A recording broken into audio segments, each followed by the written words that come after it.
السلام عليكم أعزائي طلاب تالتة إعدادي، معكم مستر رفعت علي مدرس الدراسات الاجتماعية. النهاردة بمشيئة الله تاني حصة في منهج الجغرافي، تاني حصة في منهج يا رجالة الجغرافي. خلاص، كالعادة قبل ما نبدأ الحصة بتاعتنا ما تنساش تصلي على النبي صلى الله عليه وسلم ونقول دعاء بسيط كده ورا بعض. أنا شفته وحبيت إن أنا أشارككم الدعاء ده بحيث إن ربنا يوفقنا.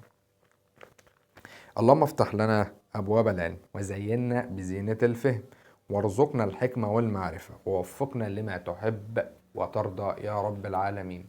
اللهم آمين يا رب. طبعا ما ننساش الدعاء لا لغزة.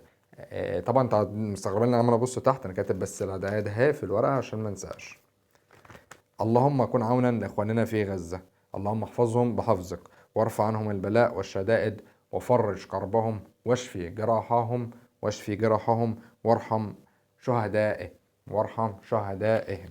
خلاص يا رب تقبل منا هذا الدعاء. إن أهل غزة في موقف صعب ومستضعفين، فارحمهم يا رب العالمين من كل شر وسوء. اللهم آمين يا رب العالمين. ونبدأ الحصة بتاعتنا بالصلاة على النبي صلى الله عليه وسلم أشرف الخلق وأحسن الخلق. النهاردة الحصة بتاعتنا بسيطة جدا، تاني درس جغرافيا، درس تضاريس قارات العالم. مستر الناس بتقول لي ان درس التضاريس ده درس صعب. لا، ما تسمعش كلام حد بعد اذنك. الدرس ده مفيش اي حاجة صعبة، والدليل اللي احنا هنشرحه دلوقتي مش هتخرج من الحصة ان شاء الله الا لما تكون فاهم الدرس. ركز معايا بعد اذنك.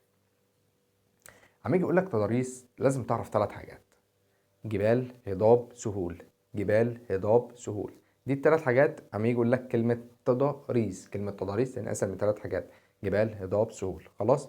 طب نخش بقى على أول حاجة معانا. احنا هناخد جميع القارات في درس التضاريس، سواء قارات عالم قديم أو قارات عالم حديث. خلاص، فهناخد كل قارة بالتفصيل. أول قارة معانا قارة آسيا، وأول حاجة هناخدها معانا الجبال. هناخد أول حاجة إيه؟ الجبال.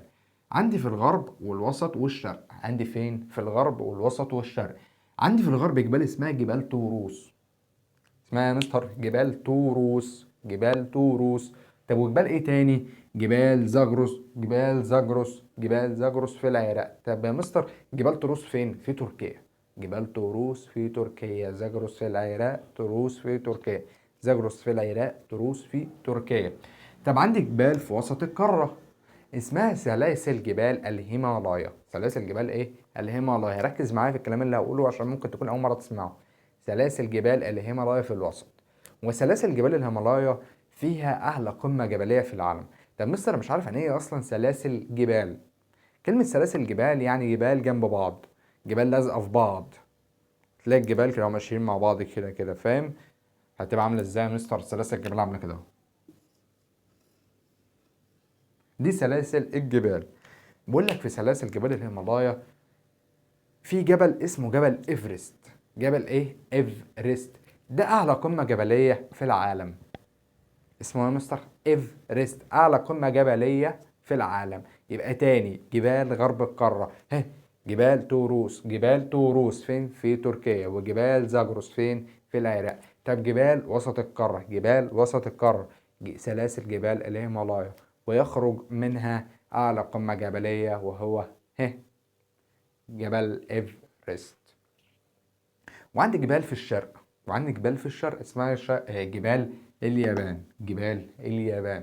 يبقى تاني جبال غرب القارة، طروس في تركيا، زاجروس في العراق. طروس في تركيا، زاجروس في العراق. طب جبال وسط القارة سلاسل جبال الهيمالايا، ويوجد بها أعلى قمة جبلية اللي هو إيه؟ اللي هو جبل إيفرست.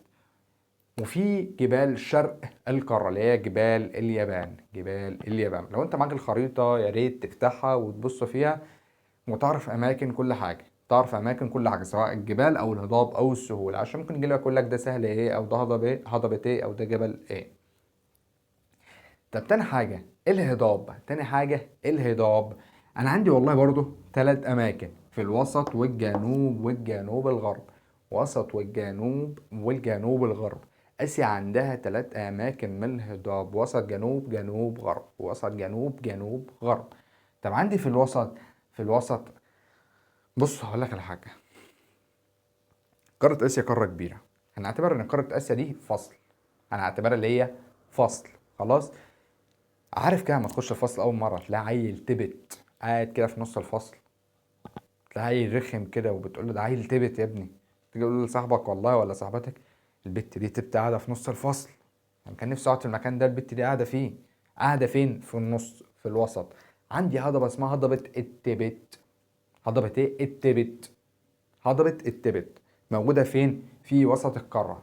الهضبه التبته هضبه التبت، الهضبه التبته هضبه التبت. خلاص. موجوده فين؟ في وسط القاره، في وسط القاره. اول ما يقول لك ايه الهضبه اللي في نص القاره واجيبها لك في قاره اسيا، خريطه صماء، وجاب لك في النص، تقول له هضبه التبت. طب ليه؟ عشان البت تبته قاعده في النص. خلاص. هيجيلك سؤال تاني بيقول لك بما تفسر، بما تفسر تسمى هضبة التبت بسقف العالم. تسمى هضبة التبت بسقف العالم لأنها أعلى هضاب، لأنها أعلى هضبة في العالم، لأنها أعلى هضبة في العالم. خلاص. دي أعلى هضبة موجودة في العالم. خلاص. يعني أعلى هضبة موجودة في العالم فين؟ في آسيا اللي هي هضبة التبت. وأعلى قمة جبلية، وأعلى قمة جبلية موجودة في العالم جبل ايفرست. جبل ايفرست. وهضبة التبت، وهضبة التبت. هو انا اتلخبطت تقريبا قلت هضبة. تمام ماشي. هضبة التبت وجبال ايفرست. هضبة التبت وجبال ايفرست دول اعلى قمة في العالم، اعلى قمة جبلية جبل ايفرست. واعلى قمة هضبية هضبة التبت، البنت التبتة اللي قاعدة في النص. وعندي في الجنوب، عندي فين؟ في جنوب القارة تحت، عندي الديكن في الهند. في الجنوب ديكن في الهند، في الجنوب ديكن في الهند. هضبة الديكن في الهند، هضبة الديكن في الهند. وعندي جنوب غرب القارة. طب جنوب غرب القارة فين يا مستر؟ هقول لك اهو. احنا قلنا الغرب على ايد الشمال في اول حصة اخدناها في الاتجاهات، الغرب على ايد الشمال وتحت، يبقى كده اهو اخد الزاوية ده اهي في الجنوب الغرب. هضبة شبه الجزيرة العربية. هضبة يا رجالة شبه الجزيرة العربية. يبقى تاني هضبة وسط القارة البت التبتة، هضبة التبت. بما تفسر سميت بسقف العالم لأنها أعلى هضاب العالم، لأنها أعلى هضاب العالم. خلاص. طب عندي في الجنوب هضبة اسمها هضبة الديكن. هضبة الديكن موجودة فين؟ في الهند. فين في الهند؟ فين في الهند؟ فين في الهند؟ طب وعندي جنوب غرب القارة هضبة شبه الجزيرة العربية. هضبة شبه الجزيرة العربية. دول الهضاب والجبال. مفيش أي حاجة صعبة، مفيش فيه أي حاجة صعبة. طب هناخد بقى السهول. والسهول عندي تنقسم لحاجتين، سهول ساحلية وسهول فيضية. طب يا مستر ايه الفرق بين السهول الساحلية والسهول الفيضية؟ السهول الساحلية لها علاقة بالبحار والمحيطات.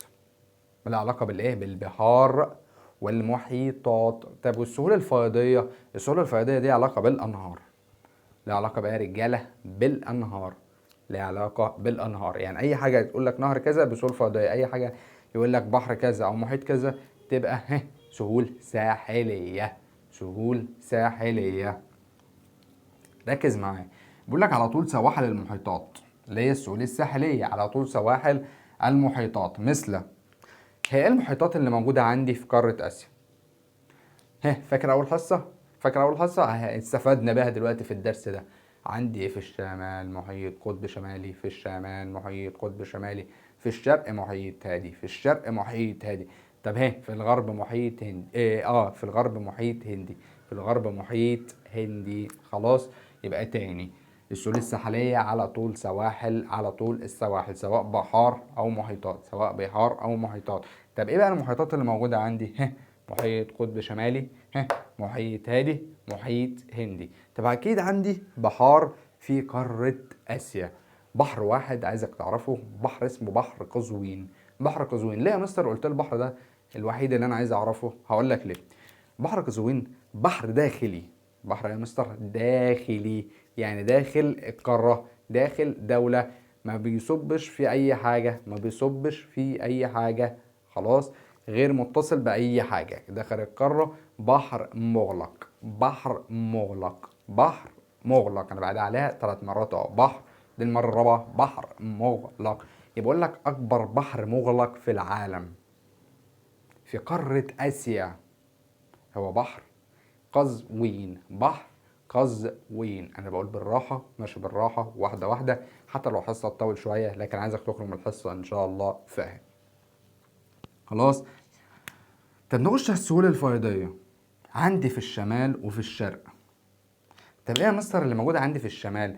في الشمال عندي سهول اسمها سهول سيبيريا. سهول سيبيريا، سهول سيبيريا. في الشمال عندي سهول اسمها سهول سيبيريا. خلاص، اسمها سهول سيبيريا. بقول لك كان عندي اب، الاب ده خلف 3 انهار. مستر مش دلوقتي الاب بيخلف 3 ولاد انا ما اظن، او 3 بنات. هقول لك على حاجه. الاب اللي عندي اسمه سهل.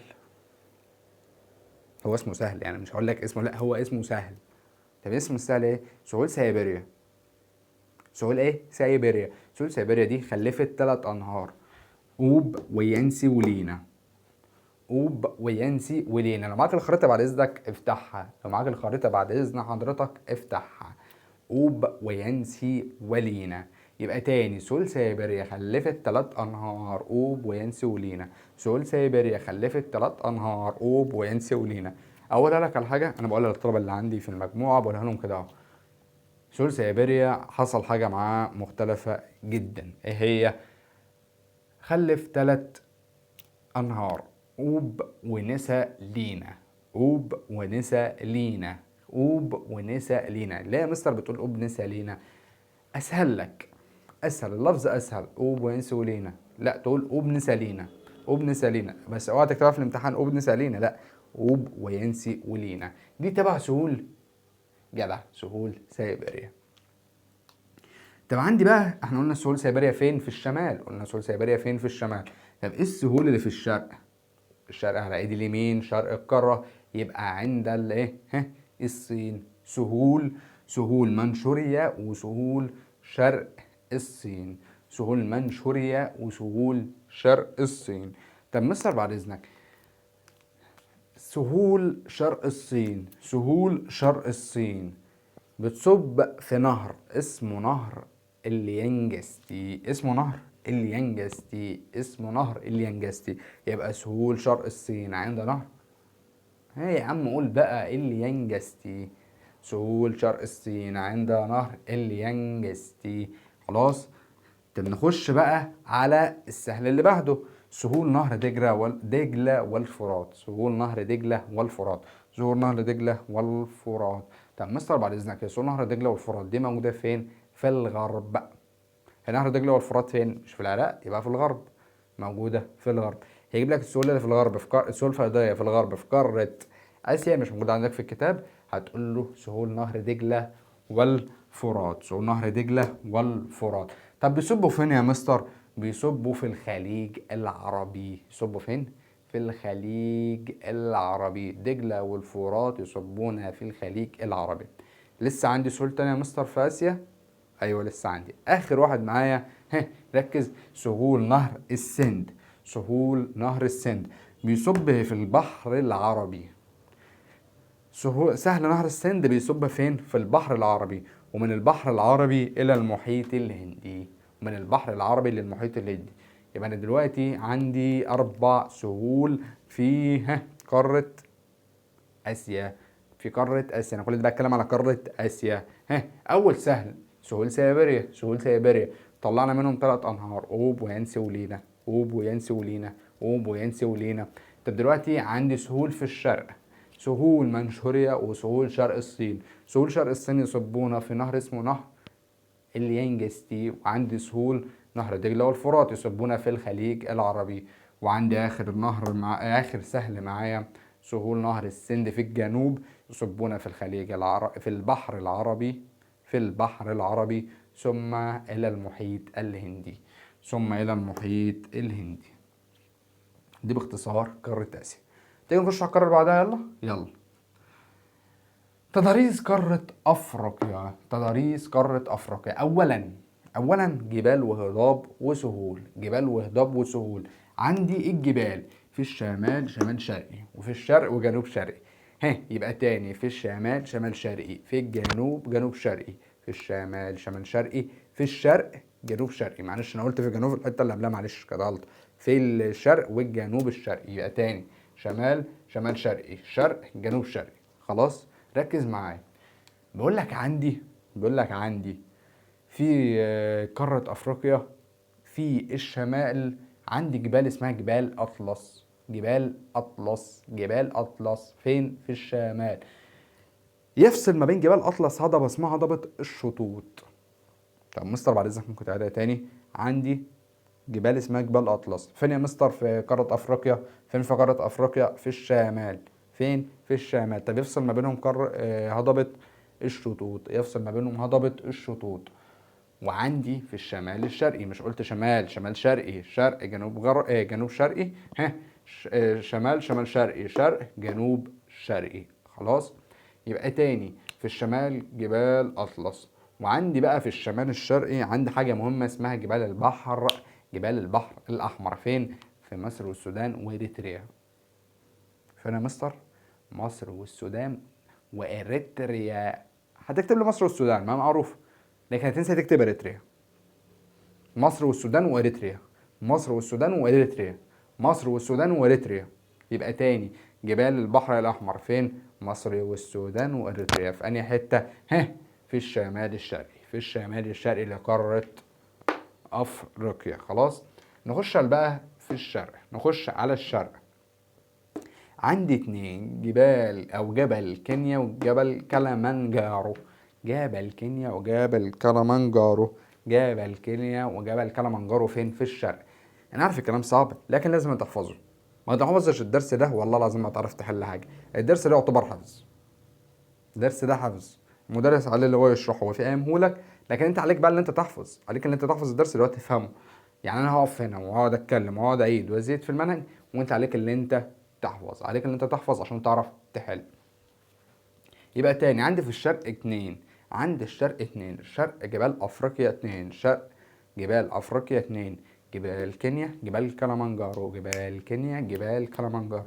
شرق جبال افريقيا اتنين. شرق جبال افريقيا اتنين. جبل كينيا وجبل كلامنجارو. جبل كينيا وجبل كلامنجارو. جبل كينيا وجبل كلامنجارو. طب عندي في الجنوب الشرقي عندي جبل ايوه او جبال اسمها دراكنزبرج. اسمها ايه؟ دراكنزبرج. تاني يا مستر كده معلش. دراجنزبرج. يعني مثلا انت قربت من الكاميرا. ايوه انا عارف عشان ما اقولها لك اهو. دراجنزبرج. دراجنزبرج. خلاص. يبقى تاني عندي في الشمال جبال اطلس. عندي في الشمال جبال اطلس يفصل ما بينهم هضبة الشطوط. وعندي في الشمال الشرقي جبال البحر الاحمر. مصر والسودان. يلا نسيت تقول اريتريا. اريتريا. خلاص. وعندي في الشرق جبال ايوه جبل كينيا وجبل كلامنجارو. طب عندي بقى في الجنوب الشرقي جبل او جبال اسمها جبال دراجنزبرج. جبال دراجنزبرج. خلاص. دي جبال قارة افريقيا. نخش بقى على الهضاب. الهضاب سهلة. شمال وسط شرق جنوب. شمال وسط شرق جنوب. شمال وسط شرق جنوب. طب عندي في شمال قارة افريقيا عندي هضبة اسمها هضبة الصحراء الكبرى. هضبة ايه؟ الصحراء الكبرى. هضبة الصحراء الكبرى. وانفصل منها حاجتين، سواء الصحراء الشرقية والصحراء الغربية. يبقى عندي هضاب شمال قارة افريقيا. هضاب اسمها هضبة الصحراء الكبرى، سواء في الشرق او الغرب. صحراء شرقية وصحراء غربية. معلش انتوا شايفيني واقف كده؟ والله انا اموت وانام والله العظيم. يعني بصوا انا واقف حرفيا. الدرس انا بحاول افهمكم على قد ما اقدر، ولازم انت كمان هتساعدني وتحفظ. بس والله العظيم انا واقف هنا انا حرفيا والله بصور الساعه 4 الفجر. حاليا الساعه 4 الفجر. فيعني يا ريت يعني تستحملوني شويه لو لقيتوني ايه مهبط شويه. بس والله العظيم غصب عني انا واقف من الصبح يعني شغال غصب عني. طب عندي في الوسط عندي هضاب الوسط. هضاب الوسط في قاره افريقيا. هضاب وسط قاره افريقيا. عندي هضبة اسمها البحيرات الاستوائيه. اقول لك معلومه سهله. معلومه سهله وهتسهل لك الدنيا عليها. هو دلوقتي قاره افريقيا في النص في الوسط، مش لازم تكون الحته مستويه. يبقى عندي بحيرات استوائيه. علمها بالمعلومه ده اهي. هضبة افريقيا موجوده في النص، لازم الحته دي تكون مستويه. يبقى عندي حاجه اسمها البحيرات الاستوائيه. هضبة البحيرات الاستوائيه. ودي تبع روافد نهر النيل. تبع روافد نهر النيل. طب عندي في الشرق، شرق على الايد اليمين، هضبة اثيوبيا، هضبة اثيوبيا، هضبة اثيوبيا. طبعا اثيوبيا دي يعني مش عايز اقول لك خلاص، يعني انت لو ما عرفتهاش لوحدك يبقى انت كده يعني معلش، يعني ما ينفعش ان انت تكون في ثالثه اعدادي. هي تبع روافد نهر النيل. اذا كان اثيوبيا عايزه تضرب لنا اصلا، هي عايزه تضرب لنا الميه بتاعتنا بسد النهضه، صح ولا انا غلطان؟ تبع روافد نهر النيل. طب عندي في الجنوب، في جنوب افريقيا عندي هضبة اسمها هضبة جنوب افريقيا. في الجنوب هضبة جنوب افريقيا، في الجنوب هضبة جنوب افريقيا. خلاص. ويجري بها نهرين، نهر اورنج او نهر اورنج يا عم، ولا نهر اورنج، ولا نهر اورنج سهلة، ونهر لومبوبو. نهر اورنج ونهر لومبوبو. نهر اورنج او اورنج، في ناس بتقولها اورنج وفي ناس بتقولها اورنج، ونهر لومبوبو. خلاص. دي الهضاب في قارة افريقيا. يا رب تكون فهمت الدرس، يا رب تكون فهمت الدرس، عشان الدرس والله العظيم سهل، ما فيش فيه اي حاجه صعبه. طب نخش على اخر حاجه معايا، السهول. عندي سهول ساحليه، سهول فيضيه، وسهول رمليه. طب مستر انت ليه ما قلتش هنا في قاره اسيا السهول الرمليه؟ ما عندكش في قاره اسيا سهول رمليه، لكن عندك في قاره افريقيا سهول رمليه. خلاص. ركز معايا، عندي في السهول الساحليه تمتد على سواحل البحر الاحمر والمتوسط. ما طبيعي، مش قلت لك السهول الساحليه اي حاجه محيطات بحر، والسهول الفيضيه انهار؟ ايوه يا مستر. يبقى السهول الساحليه تمتد على سواحل البحر الاحمر والمتوسط، تمتد على سواحل البحر الاحمر والمتوسط. بس كده. طب انا عندي محيطين. ايوه المحيط الاطلنطي، المحيط الاطلنطي والمحيط الهندي. المحيط الاطلنطي والمحيط الهندي. المحيط الهندي تحت في الجنوب، ناحيه ايه؟ الجنوب الايه؟ الشرقي. طب والمحيط الاطلنطي ناحيه الغرب. المحيط الاطلنطي ناحيه الغرب. ركز معايا. بيقول لك تتميز السواحل في قاره افريقيا بالضيق. تتميز السواحل بقارة أفريقيا بالضيق بسبب اقتراب الجبال منها. طب زي إيه؟ زي جبال البحر الأحمر. البحر الأحمر هتفتكروا في نفس وسع البحر المتوسط؟ لا طبعا. ليه؟ عشان عندنا جبال اسمها جبال البحر الأحمر، وطول ما الجبال موجودة على سواحل المية، المية يعتبر السواحل بتاعتها ضيقة، الساحل ضيق، عشان عندي جبال على الطرفين، عندي جبال على الطرفين. في جبال البحر الأحمر في مصر، وفي جبال الحجاز في السعودية. في جبال الحجاز في السعودية. فالبحر الأحمر واقع في النصف بين جبلين، سلاسل جبلية، سلاسل جبال الحجاز وسلاسل جبال البحر الأحمر في مصر. خلاص. عرفتوا ليه تتميز بضيق السواحل؟ عرفتوا ليه؟ بسبب اقتراب الجبال من سواحلها. طب السهول الفيضية، السهول الفيضية قلنا نهر النيل اهو. افريقيا يبقى عندك نهر النيل، افريقيا تبقى نهر النيل. سهول حوض نهر النيل في مصر والسودان، في مصر والسودان. طب اقرا بقى المعلومه دي عندك في الكتاب بعد اذنك، اقرا كده. ويصب فيه البحر المتوسط، يصب فيه البحر المتوسط، يصب فينا رجاله في البحر المتوسط. يبقى تاني عندي سهول فيضيه. اول سهل معايا سهول نهر النيل، حوض النيل، حوض النيل يصبون فيه، يصبون فينا رجاله في البحر المتوسط. وعندي سهول نهر النيجر، سهول نهر النيجر.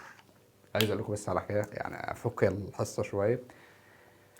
انا واقف والله العظيم، بصوا انا بشرح دلوقتي وفي حاجه غريبه كده بتحصل لي. يعني سيبكم اللي فيه دبانه رخمه عماله، دبانه رخمه عماله جايه على وشي كل شويه، بحاول اشتغل عشان ما تبانش في الفيديو. غير كده انا واقف عايز اعطس خلاص، فانا كل شويه عمال اعمل زي ما ادعك في عيني، بحس ان انا يعني انا من نوع اللي دعكت في عيني العطسه تروح خلاص. فيعني لو قلت له بدعك في عيني قسما بالله هموت واعطس، ده هموت واعطس دلوقتي. فدي اكتر من الحاجات اللي يعني بعد ما اخلص مونتاج بقعد اقول كنت هموت واعطس في الحته دي، الحته دي كنت هموت واعطس فيها، والحصه هتبوظ والحته دي هتبص الحصه واضطر امنتجها من الاول. لا فيعني بصوا والله لازم من اكتر الحاجات اللي بتضحكني. وعندي سهول نهر اسمه نهر النيجر، سهول نهر النيجر. احنا قلنا سهول حوض النيل في مصر والسودان ويصب في البحر المتوسط. عندي بقى سهول نهر النيجر ويصب في خليج اسمه خليج غينيا. نهر النيجر يصب في خليج غينيا، سهول نهر النيجر يصب في خليج غينيا. وعندي سهول نهر الكونغو يصب في المحيط الأطلنطي، سهول نهر الكونغو في المحيط الأطلنطي. يبقى تاني سهول حوض البحر، حوض نهر النيل، سهول حوض نهر النيل يصبون في البحر المتوسط. وعندي سهول نهر النيجر يصبون في خليج غينيا. وعندي سهول نهر ركز معايا، الكونغو يصبون في المحيط الأطلنطي، يصبون في المحيط الأطلنطي. خلاص، دي السهول الساحلية والسهول الفيضية. هنخش بقى على آخر حاجة معانا في قارة أفريقيا، هي السهول الرملية. السهول الرملية ده هي اللي هي بالمعنى الأصح اللي هي بتبقى بحر الرمال، اللي هي بتبقى بحر الرمال. سهول رملية بين مصر وليبيا، سهول رملية بين مصر وليبيا. عندي سهل اسمه سهل كلينشو. سهل كلينشو فين؟ في ليبيا. سهل كلينشو في ليبيا، سهل كلينشو في ليبيا. وعندي سهل بحر الرمال العظيم، سهل بحر الرمال العظيم في مصر. وعندي بقى سهول صحراء كالهاري، سهول صحراء كالهاري في جنوب القارة. فين؟ في جنوب القارة. خلاص، دي قارة آسيا وقارة أفريقيا. يا رب ما تكونش في حاجة صعبة وقفت في ايديكم، إن شاء الله مش هيكون في حاجة صعبة، أنا واثق من كده. ويا ريت لو في أي حاجة صعبة ترجع الفيديو من الأول وتشوف إيه الصعب. ويا ريت لو في حاجة صعبة مش قادرين تفهموها اعملها لي، اكتبها لي تحت في تعليق، وأنا إن شاء الله هحاول على قد ما أقدر أنزل لك حصة تانية مخصوص وأحللك فيها اللي أنت عايزه وأشرح لك فيها اللي أنت عايزه. ركز معايا في الجزء اللي جاي. اخر قاره معايا النهارده في الجزء بتاع النهارده هي قاره اوروبا. قاره اوروبا، معلش، قاره اوروبا. الواحد تعبان يا جدعان والله العظيم، هموت وانام. انا عمال اتلخبط اصلا في الكلام، عمال اقول بدل قاره افريقيا قاره اوروبا. طب اقول لكم على كده، اقول لكم على معلومه والله العظيم حصلت معايا. كنت بشرح لطالب في تانية اعدادي، وانا عمال اعمل ازاي. كنت انا يعني كنت تعبان، كان عندي مجموعه قبله وكنت تعبان. فدخلت له الحصه بقول له والله العظيم بص يا حبيبي، انا تعبان مش قادر، فيا ريت تساعدني عشان الحصه تبقى لطيفه ولذيذه كده وخفيفه. قال لي خلاص يا مستر. فطول ما انا قاعد انا عندي عيب شويه، وانا قاعد بشرح بخرب بيتك دبانه عماله، الدبانه دي مش سايباني في حالي خلاص بقى. طول ما انا بشرح وخلاص وحسيت ان انا بنام ممكن اتلخبط ازاي؟ مش اتلخبط في الشرح ذات نفسه. يعني مثلا اقول مكان افريقيا اقول اوروبا، اقول مكان اسيا اقول اوروبا، اقول افريقيا. فانا رحت ساله سؤال وقلت له على اوروبا، خلاص ما كنتش لسه شرحت اوروبا. فلقيته جاوبت ازاي؟ بقول له انت جاوبت ازاي؟ انا قلت اوروبا. قال لي تصدق مصر ما سمعتكش. بقول له نعم، يعني انت بعد ما كل ده مش سامعني؟ اتاري الطالب او الطالبه بيحفظوا ازاي. دي بقى معلومه ودي نصيحه لازم تعرفها. مش عايزك تحفظ زي يعني معلش، يعني مش عارف اقول لك ازاي، مش عايز اقول لفظ خارج يعني. مش عايزك تحفظ يعني، عزكم الله زي الحمار، معلش والله مش قصدي حاجه. اللي انت تقوم رايح ايه خلاص حفظت المعلومه تفضل ماشي، لا انا عايزك تفكر وتجيب معلومه تانية عليها وتفكر وتجيب. لعل مثلا ممكن معلومه زي دي تجيلك تاني في الامتحان. خلاص، ممكن معلومه تجيلكش تاني في الامتحان. فمش عايزك اللي انت تبقى يعني عزكم الله زي الحمار، اللي انت حافظ كده ومش فاهم تفضل ماشي كده زي الراجل اللي راكبه وقام راح قال له ازاي، يقول له انت هتمشي كده وهتمشي كده وهتمشي كده. انت خلاص فاهم، حافظ الطريق اول مره، حافظ الطريق تاني مره يروح لوحده. خلاص، فانا مش عايزكم تبقوا كده، انا عايزكم تبقوا حافظين وفاهمين، عايزكم تبقوا حافظين وفاهمين. خلاص، بعد اذن حضراتكم. دي كانت معلومه كده ظريفه ولطيفه حصلت معايا وقلت انصحكم بيها، او بالمره يعني ايه افوق نفسي شويه، ويعني والطف جو الحصه شويه عشان اعرف ان الدرس تقيل شويه يعني. فربنا يكون معاكم ويعني مش عارف والله ولا ايه. ربنا يكون معاكم كده وايه ويقويكم على الدرس ده. التضاريس قارة أوروبا. أولا الجبال، أولا الجبال يفصل بينها، يفصل بين الجبال أودية وأنهار. يفصل بين جبال قارة أوروبا أودية وأنهار، زي نهر الراين والدانوب، زي نهر الراين والدانوب. ومن أهم الجبال دي عندك جبال اسمها جبال الألب.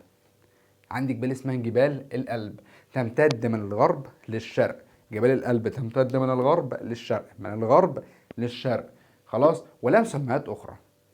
هو جبال واحدة اللي تاخدها في قارة أوروبا، جبال الألب. طب ايه مثل المسميات الأخرى؟ عندي جبال البرانس فين؟ في شمال أسبانيا. فين؟ في شمال أسبانيا. وجبال الألب الدنارية في شبه جزيرة البلقان. جبال الألب الدنارية في شبه جزيرة البلقان. يبقى تاني جبال الألب لها مسميين تانيين، جبال البرانس في شمال أسبانيا، وجبال الألب الدنارية في شبه جزيرة البلقان.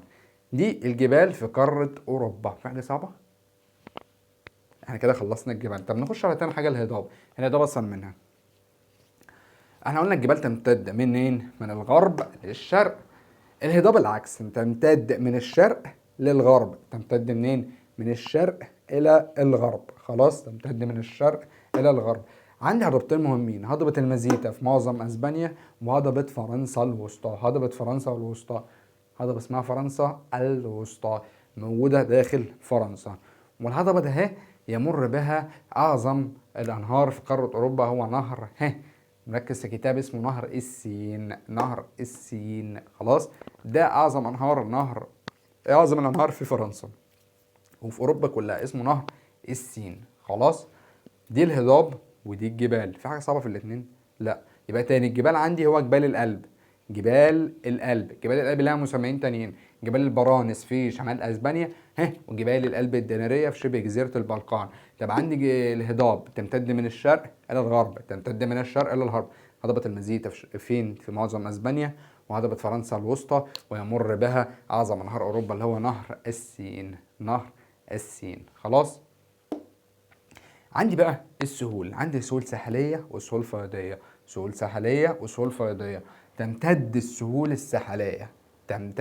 الساحلية لأربع اتجاهات. شايفين الاتجاهات؟ 1 2 3 4. أول حاجة البحر المتوسط جنوبا. فين يا مستر؟ السهول الساحلية البحر المتوسط جنوبا، مع جنوب قارة أوروبا البحر المتوسط. طب تاني حاجة البحر البلطي. اسم البحر ايه يا مستر؟ البحر البلطي. تاني حاجة البحر البلطي. يبقى أول حاجة البحر المتوسط جنوبا، تاني حاجة البحر البلطي، تالت حاجة بحر الشمال. بحر الشمال في الغرب. خلاص، بحر الشمال في الغرب. والمحيط الأطلنطي. المحيط الأطلنطي كده احنا اخدينه فين؟ في غرب القارة. يبقى تاني السهول الساحلية تمتد في 4 نواحي. البحر المتوسط في الجنوب. كمل انت البحر ايه؟ ايوه، سامعك والله. البحر البلطي صح. وبحر الشمال. وعندي اخر بحر معاه وعندي اخر حاجة معايا المحيط الأطلنطي. بيقول لك تتميز قارة أوروبا بالتعرج. هقول لك ما النتائج مترتبة على تعرج سواحل قارة أوروبا. هتقول له أدى ذلك إلى إنشاء موانئ طبيعية. خلاص، يبقى دي سواحل قارة أوروبا. طب ناخد السهول الفيضية. هو سهل واحد، السهل الأوروبي العظيم. اسمع يا مستر، السهل الأوروبي العظيم يمتد من المحيط الأطلنطي غربا وجبال أورال شرقا. محيط الأطلنطي غربا وجبال أورال شرقا. ويمتد في دول أوروبا. والمدن زي هتلاقي موجود عندك في الكتاب باريس وبرلين. باريس اللي هي فرنسا، وبرلين اللي هي ألمانيا. خلاص، يبقى أهم الدول اللي يمر فيها السهل الأوروبي العظيم فرنسا وألمانيا. خلاص، ركز معايا. بقول لك السهل الأوروبي العظيم يخرج منه 3 أنهار: نهر الفولجا ونهر الراين ونهر الدانوب. بقول لك نهر الفولجا يصب فيه بحر قزوين. نهر الفولجا يصب فين يا مستر؟ في بحر قزوين. طب نهر الراين يصب فيه بحر الشمال. يبقى الفولجا يصب في قزوين. طيب الراين فين؟ الراين في الشمال. يصب في بحر الشمال، في البحر الشمال. طب اخر حاجه نهر الدانوب يصب معايا في البحر الاسود. يبقى نهر الدانوب يبقى بحر اسود. ده يبقى بحر اسود. يقول لك ايه النهار ده؟ يبقى النهار مثلا ايه؟ يقول لك يعني ايه؟ يعني انا مش عايز اقولها يعني انا مش عايز اقولها فلوس خارجه والله العظيم يعني، بس عايز اوضحها لكم اكتر. بقول لك نهر الدانوب يصب في البحر الاسود. خلاص، انا بحاول على قد ما اقدر يعني ايه، حتى الالفاظ اللي هي القليله اللي هي اي حد ممكن يقولها طبيعي، زي اللي هو ايه، يقول لك يعني عزكم الله حمار والكلب، الحاجات اللي هي الحيوانات. انا ما بحبش حتى اقولها يعني ايه، يعني براعي شعور الطالب اللي قدامي على قد ما اقدر. براعي شعور الطالب اللي قدامي. ممكن يكون الطالب ده بيتضايق، ما بحبش حد يتكلم في الكلام ده، فانا يعني ايه، ما بحبش اقول الالفاظ دي في الحصه. خلاص، وبس كده احنا كده وصلنا لنهاية الحصة بتاعتنا. يا رب يكون الحصة عجبتكم. ما تنسوش تعملوا لايك وشير وسبسكرايب للقناة. خلاص، احنا دلوقتي وصلنا لنهاية الحصة بتاعتنا. ده الجزء الأول.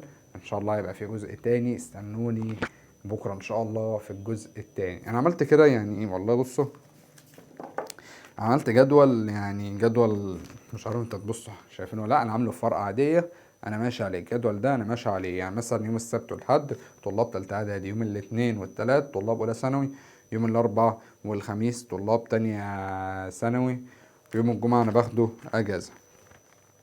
خلاص، احنا الحمد لله خلصنا الحصه بتاعتنا على خير. يا رب تكونوا فهمتم. يا رب ما تكسلوش في المذاكره، عشان انا عارف ان الدرس ده تقيل شويه، بس لازم تذاكروه على قد ما تقدروا. لازم تذاكروا الدرس ده على قد ما تقدروا. خلاص، بس كده وصلنا لنهايه الفيديو. ان شاء الله مش هيكون اخر فيديو. والسلام عليكم ورحمه الله وبركاته.